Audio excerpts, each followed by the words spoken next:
El objetivo es que nos metamos en el Antiguo Testamento, vamos a escudriñarlo a profundidad. Para poder entrar aquí nos fuimos un poquito antes de Génesis, para poder ver precreación. Pero antes de que iniciemos Génesis, desde el verso 2 del capítulo 1, aquí ya vimos el capítulo 1, la segunda parte, tenemos que pensar en la Biblia. La Biblia es el único libro que atestigua ciertísimamente la historia de la humanidad y la creación. Es el único libro que nos saca de toda duda. Por eso todos nuestros estudios están basados en ella. Pero me gustaría saber el concepto de cada uno de ustedes sobre la Biblia. ¿Cuál es el concepto? ¿Qué es para ustedes la Biblia? Además de ser un libro en el cual ustedes vienen para leer en el culto, ¿qué es para ustedes la Biblia? Un manual, uno de los manuales que Dios colocó para que la persona pueda andar rectamente a través del tiempo que el Señor le dé sobre la tierra. Está bien el concepto. ¿Qué más puede ser? La palabra de Dios. ¿En qué concepto de la palabra de Dios? Que generalmente nosotros vamos por la calle y decimos, lea la Biblia, que es la palabra de Dios. ¿En qué concepto la palabra de Dios? Es viva, la palabra de Dios es viva y eficaz. Por ejemplo, la Biblia es vida. Otro pensamiento bien importante. ¿Por qué es vida la Biblia? Vida y vida. Porque cuando uno está débil o está enfermo, uno va a ella y Es un concepto y es verdad. Tenemos que, cuando nosotros estamos leyendo la palabra del Señor, de acuerdo al nivel de fe y nivel del Espíritu Santo, la Biblia nos va dando un concepto claro de todas las cosas. La Biblia podemos tomarla desde un punto muy superficial, pero podemos profundizarlo y no tendremos nunca un fondo total de esto. Creo que el miércoles les hablaba del concepto del Isaías 53, cuando leía a Billy Graham diciendo que no es el concepto que la iglesia generalmente tiene de Isaías 53. Isaías 53 dice que a la cruz Él fue llevado por nuestras rebeliones, dice que enmudeció, no abrió su boca, dice que nuestros pecados fueron llevados a la cruz del Calvario, nuestras dolencias, que fuimos nosotros curados. El concepto del conocimiento general es que ahí está nuestra sanidad física. Entonces nosotros decimos, Señor, como tú sanaste, como tú hiciste allí en la cruz del Calvario, de acuerdo a la lectura de Isaías 53, así yo quiero que tú me sanes. Billy Graham decía, no es ese el concepto, ni es la verdad. Lo que dice la Biblia es que hemos sido sanados de nuestras enfermedades, de nuestras dolencias y todo esto, pero se eleva a un plano espiritual de tal manera que es por la eternidad. Es decir, allá ya no tendremos enfermedad, ya no tendremos dolores, ya no... Y lo atestigo allí en Apocalipsis, donde dice que ya no habrá más dolor, ya no... Entonces yo decía, no, está en un error Billy Graham. ¿Cómo va a decir que elevar esto hasta allá y nosotros no entendemos que la sanidad es para nosotros? Pero luego que pasa el tiempo y yo comienzo a analizar la palabra del Señor, entiendo que Billy Graham tenía razón. Billy Graham decía, y si nosotros hemos sido curados por la eternidad, ya no tendremos dolores, ya no, eso fue lo que hizo Cristo en la cruz. Lo uno desecha lo otro, no desecha lo otro. Eso no quiere decir que el Señor en su misericordia, habiendo llevado a la cruz nuestros pecados, nuestros dolores, no oremos al Señor para ser sanados. Es decir, los dos conceptos no se pierden en medio de la extensión de la palabra. Por eso es un libro especial la Biblia, porque nosotros podemos entenderlo de tantas maneras sin negar la palabra del Señor. Yo les decía esta mañana, no, la palabra del Señor dice que estamos decorosamente, pero estábamos hablando de la ley y de la gracia. Entonces, la Biblia dice que vistan decorosamente, que no con peinados ostentosos, que las mujeres callen en las congregaciones, que todo esto. ¿Tiene eso sentido? Pero nosotros vamos a mirar que si vamos a la selva y allí necesitan los indígenas que alguien les hable, ¿quién predica entonces? Y hay una mujer. ¿Y quién bautiza allí? No que el bautismo solamente lo realizamos nosotros y los matrimonios. ¿Quién hace eso? ¿Quién lleva a cabo la palabra sino el misionero o la misionera? Entonces tenemos que mirar esto. ¿Por qué? Porque es la gracia la que produce todo esto. Entonces las diferentes interpretaciones que nosotros tenemos de la palabra del Señor es de acuerdo al progreso, porque la revelación es progresiva, o sea, el conocimiento que nosotros vamos adquiriendo, y el Señor es la manera como está revelando la palabra.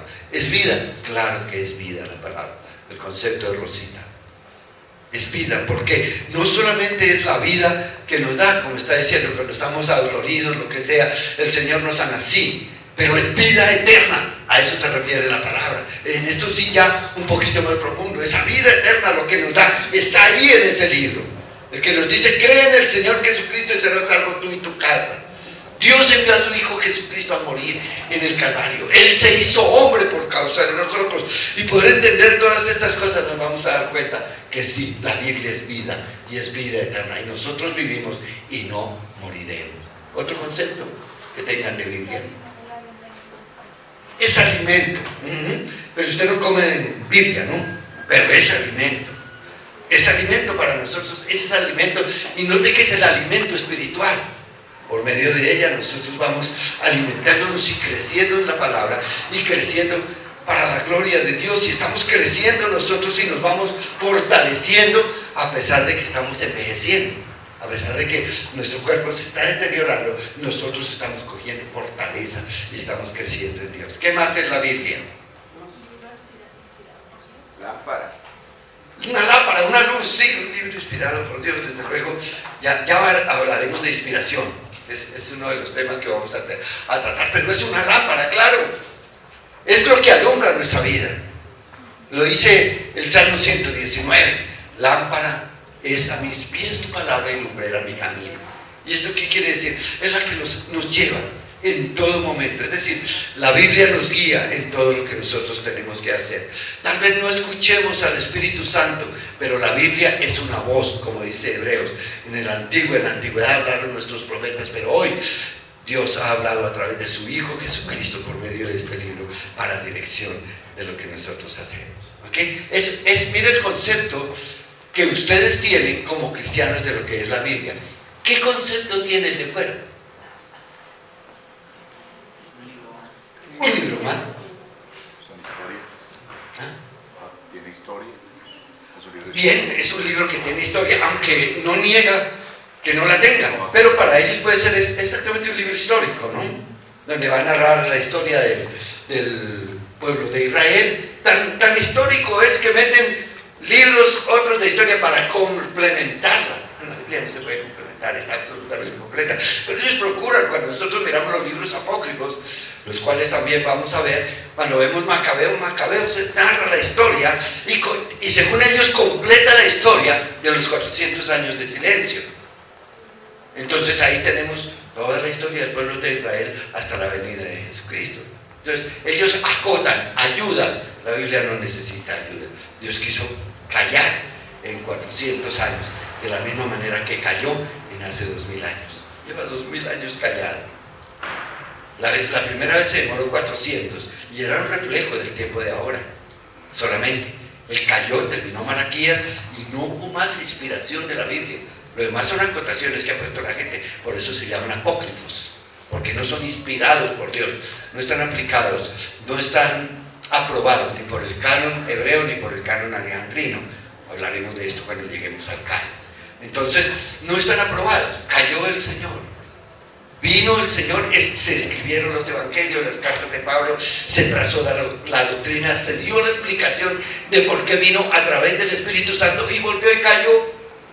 Está callado en este momento. Lo que sigue es la venida ya del Señor, la aparición en las nubes, es lo que estamos esperando. Pero es un reflejo absoluto para quienes podemos estudiar un poquito la Biblia, porque les digo, yo soy un ignorante.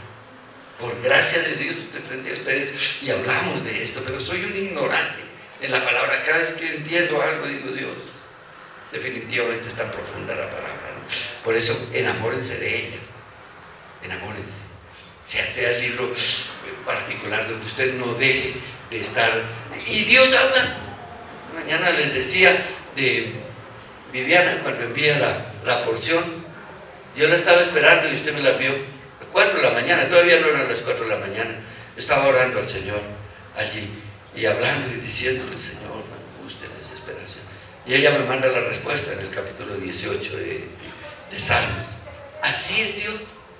Dijo, tranquilo, Él es mi luz, Él es mi protección, me ha sacado, decía David en este salmo. O sea, da respuestas. La Biblia actúa de una manera que nosotros no podemos entender. Es el único libro que actúa de una manera, es única. Es una palabra particular de la Biblia, única. No hay otro libro igual a este. Ya lo vamos a ver por qué. Biblia viene de un término que es biblón y que quiere decir rollo de papiro. Vamos a estudiar tal vez el desarrollo de todo esto. Tendríamos que mirar desde el principio, desde la aparición de la Escritura, a grandes rasgos, cómo se comenzó a escribir la Biblia. Porque fue el primer libro recopilado, el primero. Tenemos, antes de la Biblia, el primer libro recopilado, ¿cuándo?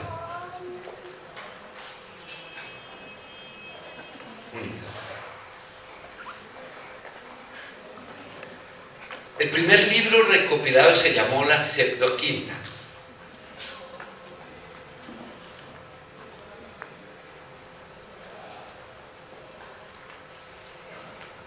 ¿Quién lo recopiló?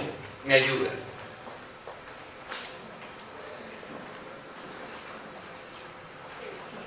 Se le denomina también la Biblia de los 70. Ya hablaremos de esto. ¿En qué año? ¿Qué imperio tenía cuando tuvieron la primera recopilación de libros que vienen desde antes? Vamos a trazar aquí. Desde cuando apareció la Escritura. ¿Cuándo apareció la Escritura en la historia? Entonces tenemos que saberlo. ¿Quién recuerda? ¿Ah? Con los jeroglíficos, fue lo primero que hubo. ¿Hay alguna prueba de los jeroglíficos hoy? Hablamos de las cuevas de Altamira en España. Es lo primero. ¿Cómo se comunicó la gente? ¿Cómo fue la comunicación? ¿Cómo Dios estableció esto? ¿Cómo Dios estableció un lenguaje sobre la tierra? Lo que nosotros, hasta donde nosotros conocemos. Hoy tenemos un lenguaje de por sí que nuestro idioma español es maravilloso y rico en palabras, ¿cierto? La literatura nos ha enseñado a hablar bonito y tenemos que hacerlo. Y nosotros como hijos de Dios tenemos que prepararnos para eso. ¿Cómo nos preparamos? Leyendo. Lea libros, lea la Biblia toda, lea comentarios, lea toda clase de libros y vamos aprendiendo. Y aprendemos a hablar porque, bueno, aunque les he dicho muchas veces que el lenguaje que nosotros hablaremos cuando estemos con el Señor es diferente porque es espiritual, ¿cierto? Tal vez no lo entenderemos. No sé cómo susurraremos nuestras palabras porque ya no tendremos nosotros este sentido, este esófago, ni esta lengua, ni estas cuerdas vocales. O tal vez la tengamos, ¿cierto? Seremos cuerpos glorificados y seremos espíritus. ¿Cómo saldrá nuestra voz? A veces nosotros miramos en ciencia ficción en la comunicación telepática, ¿no? ¿Será así? O a veces, hoy las redes sociales nos enseñan mucho. Yo soy ignorante al respecto, pero hay tantas maneras de comunicación hoy sin hablar. Ya hemos perdido todo esto, pero el Señor ha trazado un lenguaje que nosotros vamos a ver posteriormente. Entonces nosotros vemos desde los jeroglíficos.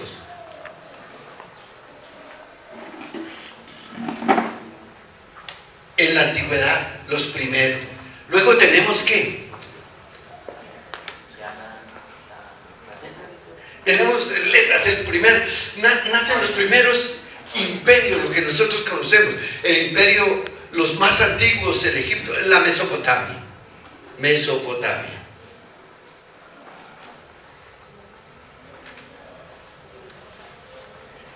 En la Mesopotamia tenemos dos imperios, el imperio asirio y el imperio caldeo. Yo no sé por qué me voy siempre tan atrás. El imperio asirio y el imperio... Fueron los dos primeros imperios. ¿Estoy bien? Sí, por favor, corríjanme porque yo no me las sé todas, es más o menos lo que... Y entonces allí nosotros encontramos los primeros escritos. ¿Cómo? ¿De qué manera? Cuneiforme. Fue la primera escritura que apareció. La escritura cuneiforme. ¿Por qué se llama cuneiforme? Porque era escritura en forma de cuñas, la manifestación. Después de los jeroglíficos, pues ellos combinaron el jeroglífico. ¿Qué es el jeroglífico? La representación por medio de dibujos. En otras palabras, la casa, la flecha, el perrito, la vaquita, todo esto era dibujado para poderse dar a entender. Pero ahora, ¿quién sabe cómo serían los sonidos guturales de ellos? No lo sé, seguramente, ¿no? Entonces, pero luego comienza, ¿cómo me comunico yo con el que está a 10 kilómetros? No, dirán pues con el humo, ¿no? Yo no sé cuándo vino el humo, pero lo primero que nosotros tenemos que ver es que se comienzan a enviar mensajes ya escritos. El mensaje es en escritura cuneiforme porque era en forma de cuña. Digamos así, eso era una palabra. La inclinación de la cuña, por ejemplo, tenía su significado. Bien complicado esto para quienes tuvieron que interpretar todos estos símbolos. Y encontramos los primeros libros escritos, porque, es decir, en forma de cuñas encontramos nosotros el código de Hammurabi, los códigos antiguos, los códigos de Babilonia, estaban escritos ya, fueron antes de la Biblia. Y esto es curioso, ¿por qué? Porque cuando se comienza a escribir la Biblia, nosotros sabemos que, por ejemplo, los primeros 5 libros fueron escritos por Moisés. Génesis, Éxodo, Números, Levítico y Deuteronomio, el Pentateuco que llamamos nosotros. 5 libros que fueron escritos, si fueron escritos por Moisés, tuvieron que ser escritos en el año 1440. Bueno, el tiempo de acá es 1250, 1300, 1445 es tiempo, pero antes de Cristo. Este es el tiempo en que fue escrito estos libros. Pero ya existían otros libros, no libros, sino rollos, tablillas, porque eran tablillas. La mayoría fueron destruidas en la biblioteca de Alejandría. Es el testimonio que tenemos hoy más fehaciente, pero sin embargo, cuando los turcos invadieron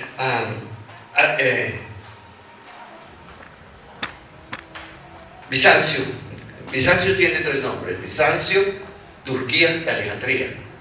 3 nombres que a través del tiempo ha ido cambiando.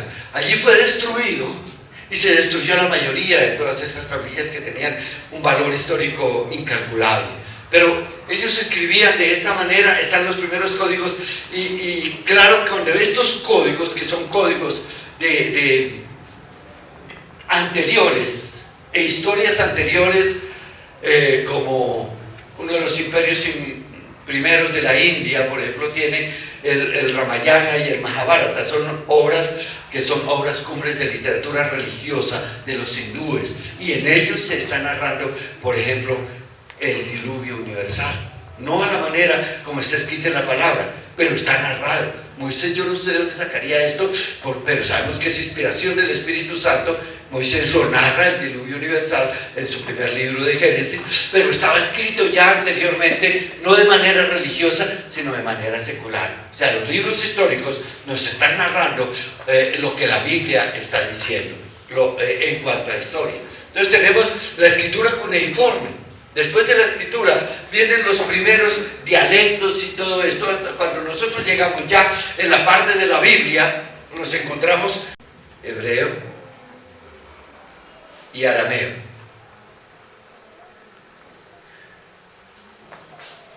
Y nos vamos a encontrar que después de estos dos idiomas, que eran los del pueblo de Israel, cuando el Imperio Romano comienza en el año 400, comienzan a hablar el griego, el idioma griego, que ya venía. El griego. ¿Por qué me remito a esto? Me remito porque cuando nosotros vamos a ver la Septuaginta, vamos a encontrar que está escrita en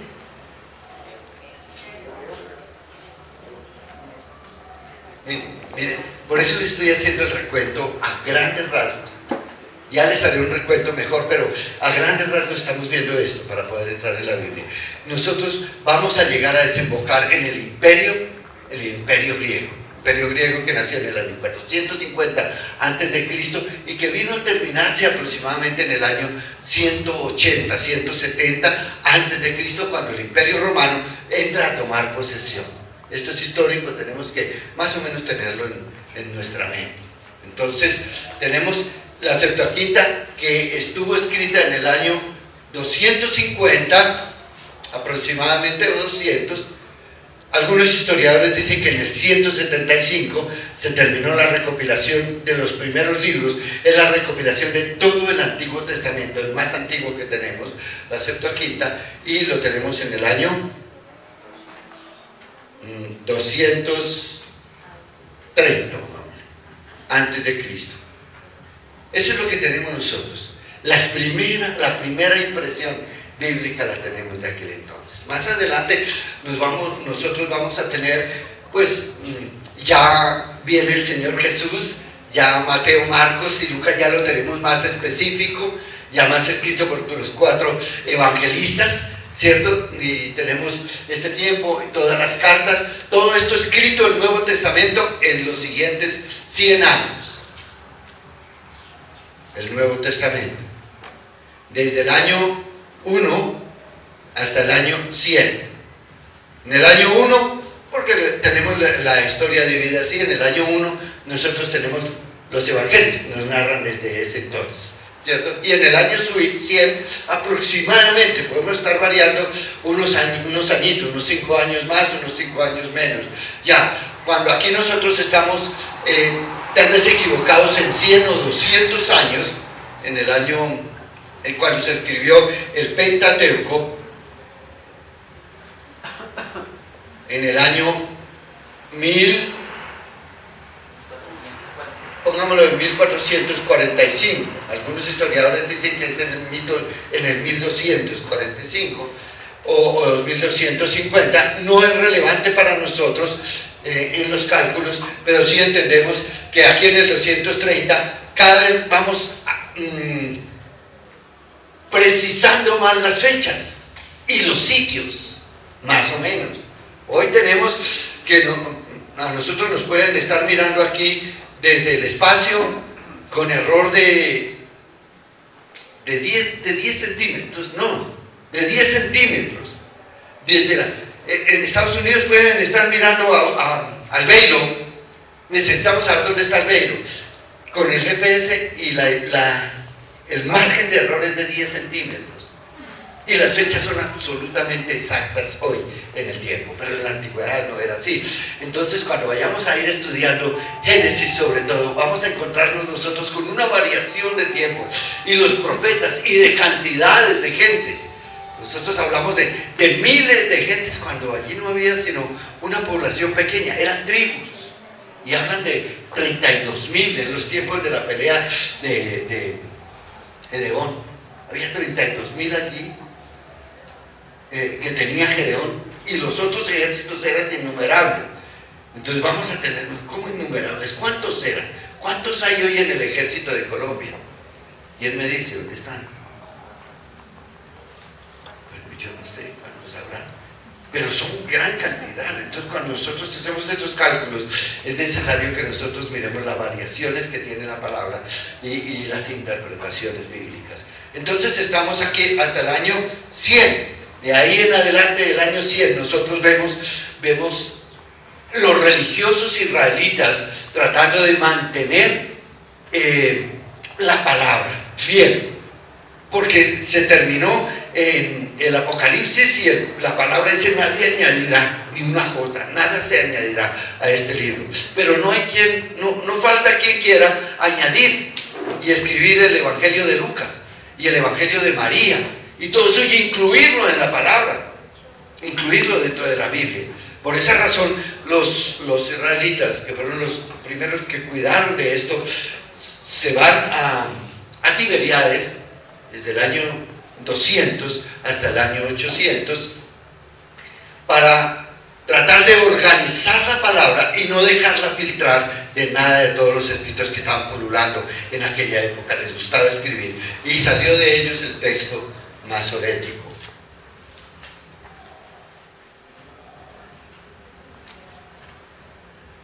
De Masora.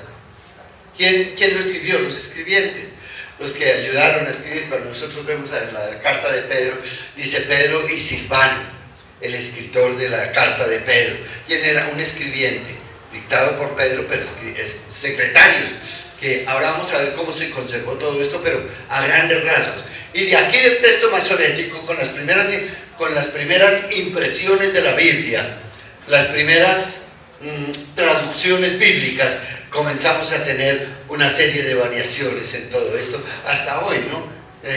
Versiones bíblicas y traducciones bíblicas. ¿Okay? Nosotros tenemos traducciones al español y versiones del español. Versiones, nosotros tenemos Nueva Versión Internacional, tenemos Dios habla hoy, tenemos Nueva Traducción Viviente, tenemos Reina Valera, tenemos infinidad de versiones en español. La versión es diferente a la traducción. ¿Por qué? Porque la versión es actualizar al lenguaje de cada tiempo. En esto hubo mucha controversia, porque siempre los historiadores y los literatos han tratado de explicar que en todo este espacio se ha tergiversado la palabra, y que desde el tiempo de la Septuaginta hasta hoy en el Nuevo Testamento dicen: eso ya no es creíble. Y para nosotros comienza a resaltar de nuevo la palabra única. ¿Por qué? Porque encontramos que ¿cuál es la variación que hay entonces en las Biblias, en las traducciones? Y lo que les hablaba hace 8 días, estábamos hablando de la palabra que encontramos allí en Ezequiel 28, cuando dice: tú, querubín protector. Recuerdan que lo estudiamos. ¿Y de dónde viene la palabra? ¿Y por qué querubín protector? ¿Protector de qué? No, protector del trono de Dios. O sea que el trono de Dios necesita protección. Si necesita protección, ¿quién es Dios entonces? No es del pensamiento que se va hilando y las preguntas que comienzan a surgir. Entonces nosotros vamos a mirar, realmente decía en el original querubín protector. Entonces nosotros tuvimos que venirnos en el mismo espacio, descendiendo a los lenguajes antiguos, y llegamos a una conclusión. Decía ordenador. La palabra original en el sánscrito era ordenador grande y poderoso. Ordenador. O sea, era el que organizaba. Es la misma manera que el Señor no necesitaba protección, pero quiso colocar un protocolo en el cielo, en el gobierno de Dios. Hay un protocolo allí. Nosotros, cuando estudiamos un poquito del reino de Dios, del cual Jesús le hizo tanto énfasis, el reino de Dios, siempre hablamos de una jerarquía organizacional en el reino de Dios, donde están ángeles, arcángeles, querubines, serafines, tronos, dominios, principados, potestades, etcétera, etcétera, etcétera. ¿Qué es esto sino una organización en el cielo de la cual nosotros vamos a tomar parte? Y el apóstol Pablo nos muestra cómo nosotros vamos a estar sobre todos estos gobiernos, porque somos los hijos de Dios, somos la familia de Dios y somos la esposa de Jesucristo. Entonces nosotros ¿cómo llegamos a esa conclusión? Estudiando. Por eso es necesario estudiar el hebreo, el griego, y tener siempre nosotros ayudas a nuestro alcance, porque es sencillo para cualquier persona o cualquier predicador de la palabra que diga: él se llamó ángel querubín protector, como dice la Biblia en Reina Valera 60. Sí, aquí lo dice. Y la gente pasa por alto cualquier pensamiento. Cuando estamos estudiando la Biblia, es necesario que nosotros nos centremos en cada palabra y hagamos análisis. Eso es lo que el Señor nos enseña. Él quiere que lo hagamos. Si no quisiera que lo hiciéramos, no lo habría dejado escrito. Para aquellos que están apasionados de la palabra, pueden hoy estudiar y mañana y el mismo verso y seguir adelante y nunca encontrarán el fin de la interpretación bíblica, porque la Biblia, entre sus características, es eterna. Se va a permanecer. No sé cómo, ni cómo se necesitará la Biblia. Lo único que sabemos es que la vamos a necesitar en el milenio. De acuerdo a la escatología trazada, el milenio vamos a necesitar la Biblia. ¿Por qué? Porque la Biblia es la manera como Dios va a gobernar en el milenio. O sea, ahí la Biblia se va a cumplir absolutamente. Entonces, por eso, de esa manera, no habrá pobres, no habrá necesitados, ni va a haber una transformación en este tiempo donde el mundo va a ser como Dios tenía planeado desde el principio, si el hombre hubiese obedecido. Eso es el milenio. O sea, el hombre desobedeció y trajo ruina. Dios no creó el mundo para que viniera ruina. Dios colocó a Adán y Eva en el paraíso terrenal y le dijo que estén multiplicados, henchid la tierra y sojuzgadla. Solamente cojan del fruto, lábrenla, administrenla y vivan bien.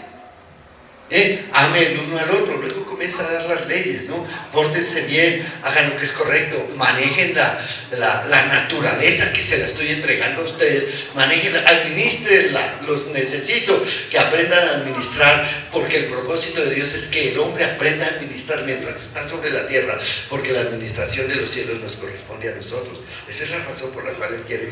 A veces nos preguntamos por qué es que tenemos que dar los diezmos. No, es porque aprendan que siempre para Dios es lo primero. Eso es lo que quiere. No solamente acá. Dios no está interesado en su plata, de por sí que Él es el oro y la plata, pero sí quiere que usted aprenda que en ningún momento falle diciendo: Dios, lo primero es para ti. Y eso es la interpretación que nosotros tenemos de las coronas en el Apocalipsis. Cuando nosotros decimos, declaramos, Señor, entregamos, dice, ¿y qué?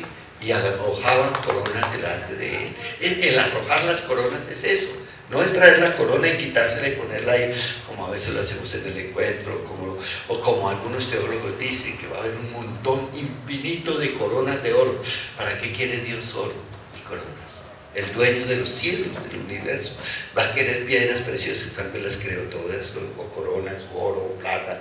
No, Él no necesita. Él necesita el corazón del hombre. Él necesita que lo que Él nos dio y lo que Él nos va a dar allá, nosotros lo coloquemos a sus pies y nosotros le digamos: sí, Señor, yo soy un rey, porque la corona significa reinado. Yo soy un rey tuyo, pero mi corona está a tus pies. O sea, tú mandas en mí. Por eso viene escrito en su muslo: Rey de reyes y Señor de señores. Vamos coordinando esta parte, ¿no? Entendiendo el propósito de Dios desde el principio y hasta el final. Entonces tenemos el texto masorético y vienen todas las traducciones. Vamos a hablar luego de esto de la fidelidad. Hay un libro que se llama Integridad, Fidelidad e Integridad. Habla un poco, el doctor Jaramillo, que fue uno de los representantes de Colombia en la interpretación en la versión de la nueva versión internacional, fueron 10 pastores, 10 teólogos de lo mejor que hay en nuestro tiempo, que se reunieron para sacar la nueva versión internacional. Respecto de la nueva versión internacional, hay mucho que encontramos en las redes sociales.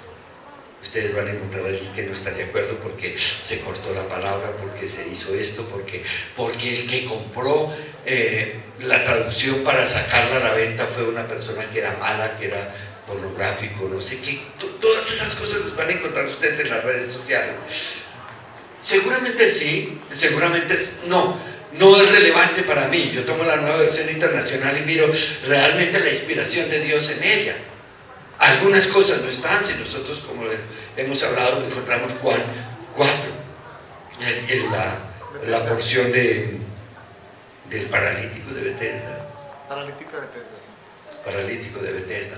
Nosotros encontramos allí en Juan 4, dice que el paralítico estaba allí y había en el estanque, en la puerta de las ovejas había un pozo, un estanque allí, y que de vez en cuando el agua se movía en aquel lugar, ¿cierto? Venía un ángel, mire, leamos. Venía un ángel de Sí. tocaba el láser. Venía el capítulo 4, dice exactamente, venía y tocaba el agua, y el agua se movía, y el primero que iba allí era sanado, lo dice la Biblia. Y entonces nosotros decimos, ¿cómo así? A ver, y no habrá otro estanque por allí donde nos podamos meter también a ver si nos sanamos. ¿Y qué era lo que sucedía realmente en esto? Juan 5, perdón, Juan 5. Entonces, ¿qué vamos a encontrar allí? Que en los estudios que se han realizado, todas las gentes, los antropólogos, los geólogos, han mirado qué era lo que pasaba en el estanque de Bethesda. Personalmente pude estar en Israel y fui al estanque de Bethesda. Todavía está el estanque de Bethesda. Y todavía, y lanzan una piedrita y allá se escucha el agua todavía en el estanque. Ya con los derrumbes y todo esto que ha sucedido cuando el Imperio Romano, uno encuentra ruinas, pero los sitios permanecen. Y uno dice, ¿cómo se movía el agua? Y vamos a encontrar nosotros, y en el estudio que hicieron los geólogos, resulta que arriba en la montaña, cuando llueve, entonces las corrientes que vienen por debajo bajan y fluyen en el estanque, entonces el agua se mueve. Era eso. Físicamente es un fenómeno natural. Pero entonces, ¿por qué se sana? Ahora, ¿y cuál es el ángel que bajaba? Y usted lo encuentra ahí en su Biblia. Léanlo. Ahí, ¿cómo dice? Después de estas cosas había una fiesta de los judíos y subió Jesús a Jerusalén, y ahí en Jerusalén, cerca de la puerta de las ovejas, un estanque llamado en hebreo Bethesda, el cual tiene 5 pórticos. En estos yacía la multitud de enfermos, ciegos, cojos, paralíticos que esperaban el movimiento del agua, porque un ángel descendía de tiempo en tiempo al estanque. Okay. Entonces nosotros encontramos en la Biblia la palabra. Un ángel descendía de tiempo en tiempo. Lo que nosotros enseñamos es que la totalidad de la palabra debe creerse. Debe creerse. Entonces si yo les digo, no, eran mentiras que el ángel descendía, ¿qué me van a decir ustedes a mi pastor? Usted nos enseña que creamos. Entonces se va a formar una controversia. O les enseño una cosa o les enseño la otra, pero las dos cosas no, pastor. Entonces, ¿por qué no vienen dentro de 8 días y terminamos esta parte? Vamos a ir para hacer un recuento de la historia de la escritura de la Biblia para que miramos esto de inspiración y revelación. ¿Ok? Vamos a seguir el texto para que podamos hacer.